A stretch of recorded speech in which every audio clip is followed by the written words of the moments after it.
আসসালামু আলাইকুম বন্ধুরা, দূরের এবং কাছের, দেশে এবং দেশের বাইরে যে যেখানে আছেন, আশা করি সবাই ভালো আছেন আল্লাহর রহমতে। আর আপনাদের দোয়ায় আল্লাহর রহমতে আমিও ভালো আছি। আমি সাবিনা, আমার চ্যানেল সাবিনাতে আপনাদের সবাইকে স্বাগত। আমার চ্যানেল সাবিনাতে নতুন এক ভিডিও নিয়ে আপনাদের মাঝে হাজির হলাম। আমি আজকে, আপনারা তো সবাই কাঁচা আম ভর্তা খেয়েছেন, কিন্তু পাকা আম কেউ ভর্তা খেয়েছেন কিনা জানি না। তবে আজকে আমি এখানে পাকা আম ভর্তা করব। তো পাকা আমগুলো আমি কেটে নিয়েছি, আর এখানে চিনি, বিট লবণ আর এমনি সাদা লবণ নিয়েছি, আর শুকনা মরিচ আমি পুড়িয়ে সেটাকে গুঁড়ো করে নিয়েছি।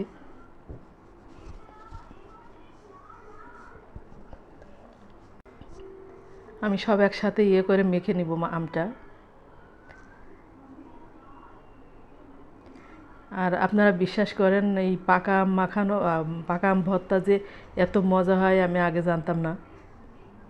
মাখানোর পরে মনে হলো যে কাঁচা আম তো ভালো লাগেই, কিন্তু পাকা আমটাও খুব ভালো লাগে ভর্তা করলে। আর এখানে আমার ভর্তা করা হয়ে গেছে, তো আমি আর আমার মেয়ে খেয়ে নিচ্ছি। এত মজা হয়েছে আপনাদের বলে বোঝাতে পারবো না। আপনারা এইভাবে ট্রাই করে খেয়ে দেখেন, ভালো লাগবে আসলে।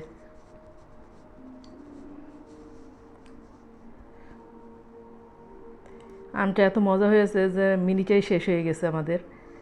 আমি আর আমার মেয়ে বসে শেষ করে দিয়েছি তাড়াতাড়ি।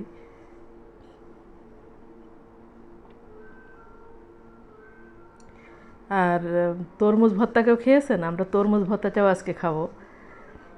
তরমুজ ভর্তাকেও খেয়েছেন কিনা জানি না, তবে এই তরমুজ ভর্তাটাও আপনারা খেয়ে দেখবেন। এখানে আমি চিনি দিয়ে দিলাম।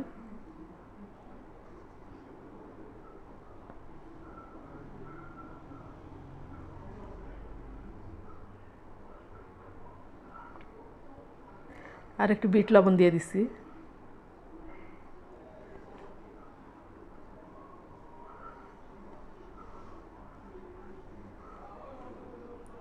আর আরেকটা কথা বলি, এখানে আমি আমার মনে ছিল না শুকনো মরিচ দিতে। পরে আমি শুকনো মরিচটা গুঁড়ো করে দিয়েছি, সেটা আপনাদের দেখায়নি। তো শুকনো মরিচ গুঁড়ো করে দিবেন, ভালো লাগবে খেতে। আর আমি আজ ভিডিও বেশি বড় করিনি, ছোটোই করেছি। তো আপনাদের যদি ভিডিও ভালো লাগে তো সাবস্ক্রাইব করবেন, কমেন্ট করবেন এবং লাইক করবেন।